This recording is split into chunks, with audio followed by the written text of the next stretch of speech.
Hello! Boxing, much like life, is ever evolving, changing as people find new and more innovative ways to play their game. When one method becomes too traditional, another one comes along exploiting its holes. It's an endless cycle of old kings losing their throne to the younger, craftier one.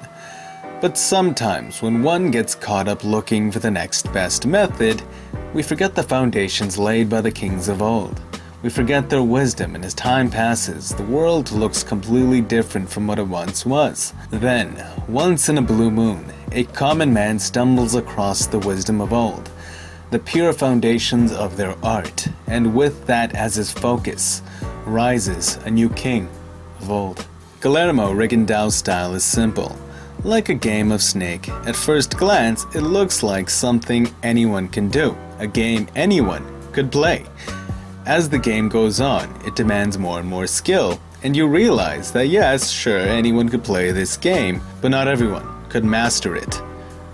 Standing as a southpaw and typically only armed with a jab cross or 1-2, Rigondo is a counterpuncher who has no guard to block punches. He doesn't have a high guard or Floyd's shoulder roll, and as a result, yeah, sure, he has been clipped in his career, but nonetheless, he takes way less blows than the average boxer, and really, he's undefeated for a reason. His main defense is not just an explosive ability to pull, slip, step, or duck away, but with his ice-cold gaze. He is a master at reading and manipulating his opponent's rhythm like no one else in the game.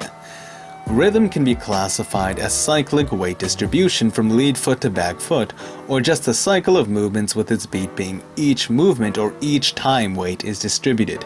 Once a rhythm is established, they can be classified as a cadence, recurring sequences of rhythm, which Rigondo has a masterful eye at observing. Rigondo's style has no fancy elements to it. He simply excels at understanding and manipulating this core boxing philosophy.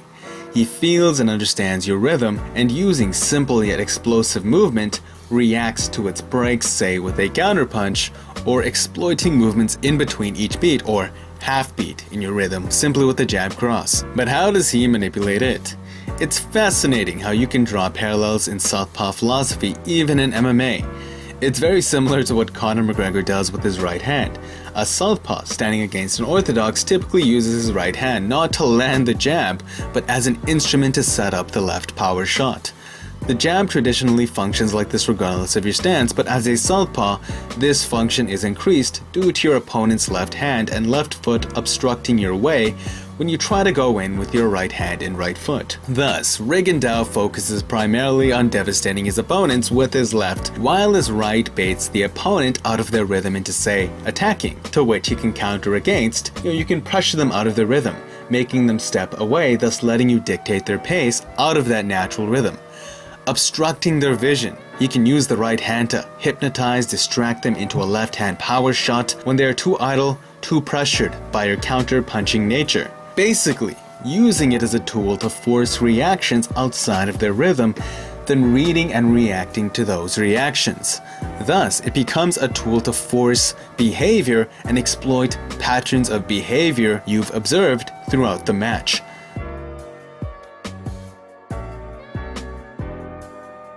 This is core boxing philosophy, but Rigondo is undefeated because in this game of Snake, he simply plays it at a higher level than everyone else.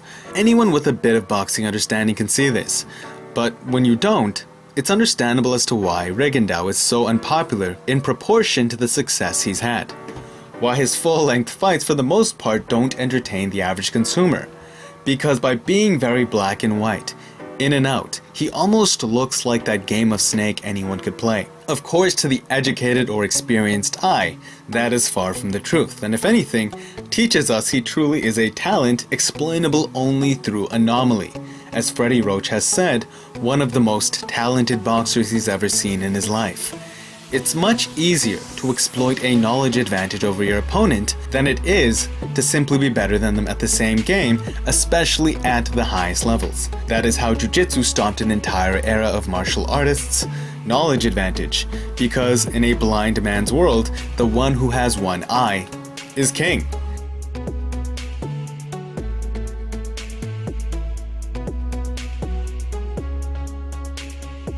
And so, Truly, an appreciation for Rigondо beyond his explosive highlights is a genuine appreciation for boxing itself, the art and science of its foundation. In the same way, some people can't appreciate, say, fashion shows, elegant cheeses, or wines, golfing, curling.